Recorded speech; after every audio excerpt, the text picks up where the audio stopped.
Ganun pa rin yung ano, kaya parang, yun yung tinitingnan mo. Pero pag ako, ginagawa ko yung list na yun, usually on the 29th or the 30th, I come up, and it's a long list talaga. Maintindihan ko. Tapos pag tinignan ko yung list na yun, parang grabe. It's really about God's grace. Pag tinignan ko yung mga nangyari na yun, it's things that I cannot imagine myself being able to accomplish. It's really about the grace of God. And it's always abundant talaga. Pati, pwede mo kasi sabihin Pastor, pinaghirapan ko itong mga bagay na to. Kaya may kotse ako, kaya yung bahay ko maayos, kaya ito yung mga gadgets na to, and all of these things. I deserve all of these things because I work hard. And no, hindi nga yun eh. It's about God's grace. The beautiful thing about God's grace is that we don't deserve it.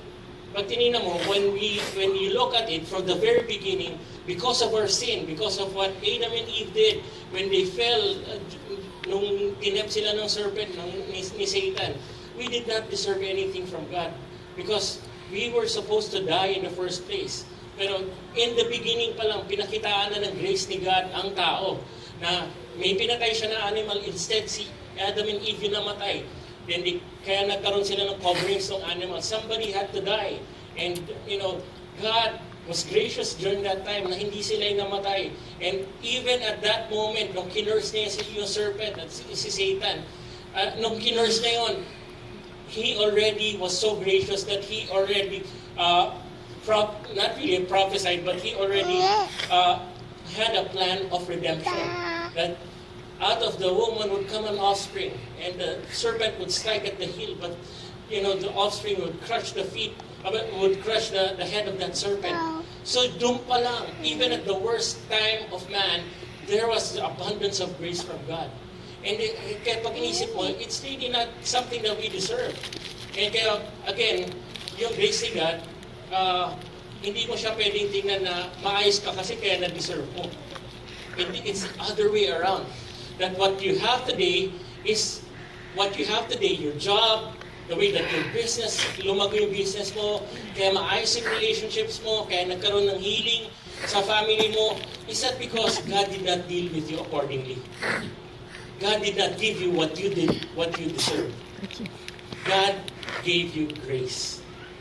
Kasi if God gave us what we deserve by virtue of what we accomplished or kung ano yung ginagawa natin, hindi yan yung mga natatanggap natin dapat. Wala tayo dito, so kung nasaan tayo dito ngayon. Pero God's grace is always abundant. And if you look at the story of Abraham, you will see how God, grabe yung grace niya. Now, Abraham, again, who was Abraham in the first place? Na para piliin siya ni God to be the father of many nations. Who was he? Who was he?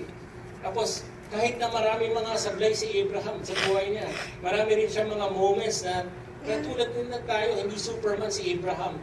But God was still abundant. God continually gave grace or poured out His grace on his life. Naggrabe kahit matanda na siya. Kahit the impossible circumstances, we're gonna get to that later. God's grace was so abundant in his life. So pag tinignan mo talaga God's grace, it's so exciting because it's always bigger and better than the challenges that we ever face. It's always bigger. Hindi yung pinagdadaanan mo, dahil yung grace ni God nandyan, mas malaki siya sa yung pinagdadaanan mo. Kaya ka nga nandyan pa eh. Kaya ka tayo nandito eh. Kaya tayo nakakapag-overcome.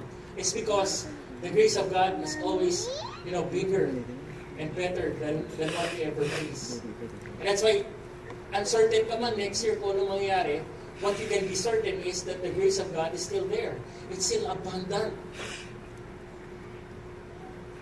Makaka-hope ka pa din na, we went through last year, and look at last year, and we've been able to go through that because of the grace of God.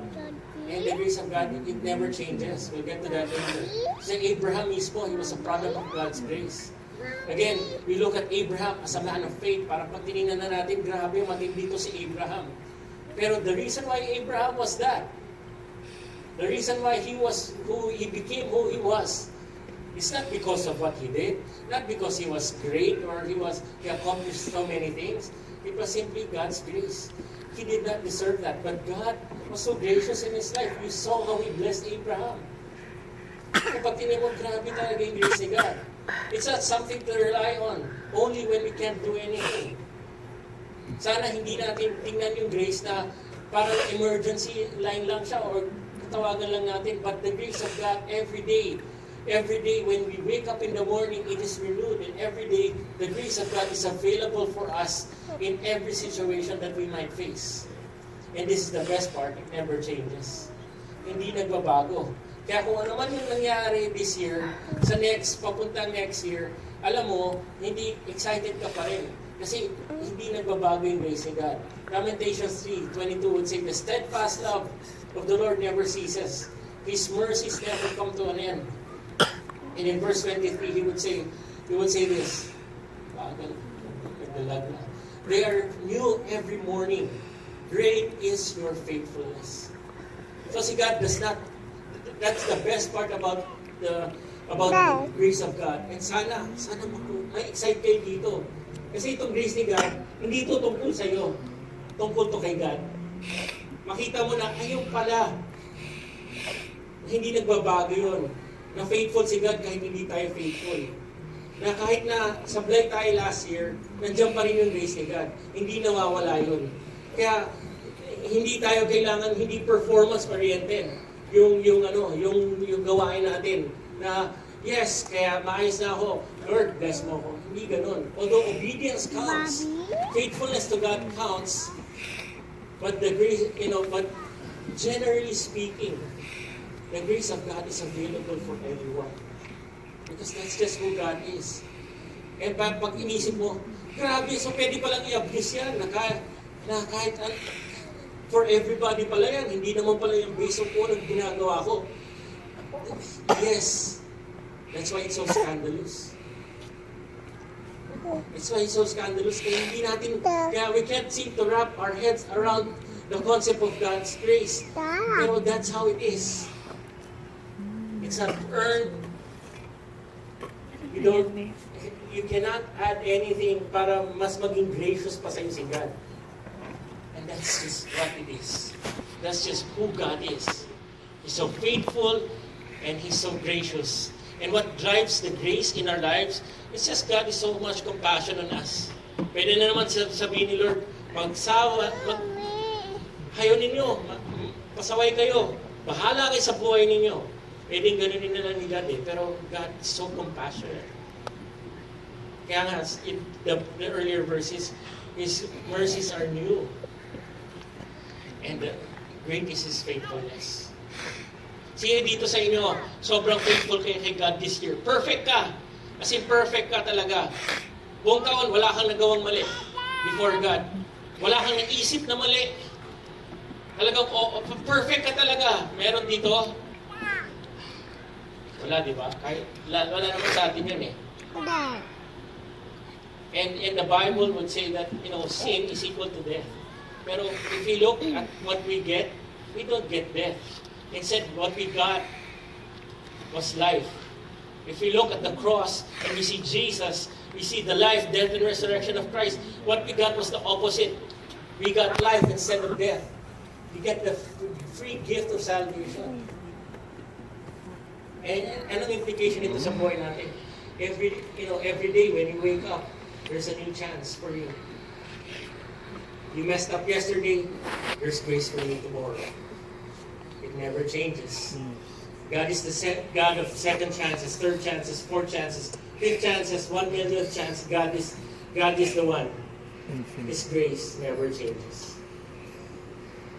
Kaya yung year mo last year, alam ko maganda yan kasi yung grace ni God very abundant yan. Pero that's why your best year, and kaya pwede natin sabihin parati, 2015 is gonna be the best year yet. Not because we've made up the best New Year's resolution. Not because we're ready and we're ayusin talaga natin. No, it's because of this. The grace of God. It never changes. Second thing, now we know that we have grace. Second thing is this, faith. The faith always overcomes. 1 John 5 in verse 4 would say, Dalag na talaga. For everyone who has been born of God overcomes the world. And this is the victory that has overcome the world, our faith. Our faith is the one that overcomes. Yes, there is grace from God. Yes, the grace of God is available for everyone. But if you notice, pag tinitingnan mo yung buhay mo, pag tinitingnan mo yung mga buhay ng ibang mga Christians yan, nakikita mo you see it, that the proportion of you experiencing God's miracles, God's grace, God's blessing, God's favor, God's breakthrough, the measure of that, how much you receive that or experience that is proportionate to your level of faith. Your faith is the channel. It's your way to access that grace, access to those blessings. God, the grace is there. The grace is there, but are you willing to believe it? Are you willing? Do you have that faith to keep on believing, even though the situation may not say so? Pag meron tayong mga situations, di ba, na we're believing God for a certain thing. We're facing a situation and when we pray, we're encouraged kasi we see certain signs, certain indications na okay, gumaganda. And that's why our faith keeps on growing. And that's why we have the faith to overcome. But again, if we look at the story of Abraham, every year, baliktad yung nangyayari. Na 75 years old na siya nung pinangakuan siya na, you will have a son, and you will be a father. And that's 75 years old. Pag inisip mo, siguro si Abraham, very optimistic siya. Pwede na sabihin, sige, pwede pa. Pwede pa. Pero after 5 years, baliktad yung nangyayari. Imbis na magkaroon ng indicators na things are getting better, and, I can be of more faith. The opposite was happening to Abraham. 5 years, pag tinignan niya si Sarah, parang 90 years old, di talaga Parang mas grabe yung nangyayari hanggang, kulubot na talaga. Sorry sa term, kulubot na talaga. But Abraham, the Bible would say that Abraham was, even though his body, he considered his body dead because of his age, he was fully persuaded that God is able to do what He had promised. And his faith never wavered. His faith never wavered. Tayo din, that our faith is the one that overcomes. And eventually, because he believed, and because his faith never wavered, God was able to complete His promise, or God completed His promise. Ikaw, tayo, gano'ng katagal na tayo nag-aantay? And you know what? Our faith is important. We have to fight for our faith. No matter what the external situation, external things are happening, no one is able to snatch your faith away from you. Alam niyo ba yun? No one is able to snatch your faith away from you. You lose your faith because you give it up. No one is. The enemy cannot snatch their faith away from you. You are the one who gives it up. We are the ones who gives it up. When we look at the situation and when we doubt and when we stop believing God, and then we just give up our faith. The externals cannot touch our faith. It is us who gives up our faith. And today, my encouragement is that our faith is the one that overcomes. Our faith is the one that brings, as an access to the blessing, to the breakthroughs of God. And if we are like Abraham, that's why we say Abraham is the father of faith, because yung faith na talaga matindi talaga. Yung faith, Abraham waited 30 years for a son. Israel, how many years did they wait and cry out to God for Him to save them from the Egyptians? How many years?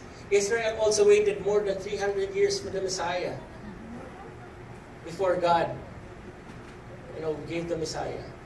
Ikaw, tayo, ilang taon na tayo nag-aantay? Don't lose that faith, my friends. Don't lose that faith. Don't give it up. It cannot be taken from you. You give it up. So keep that faith and keep on believing, even if you don't see it yet. Si Muhammad Ali, he's not my favorite boxer. And he would say a lot of silly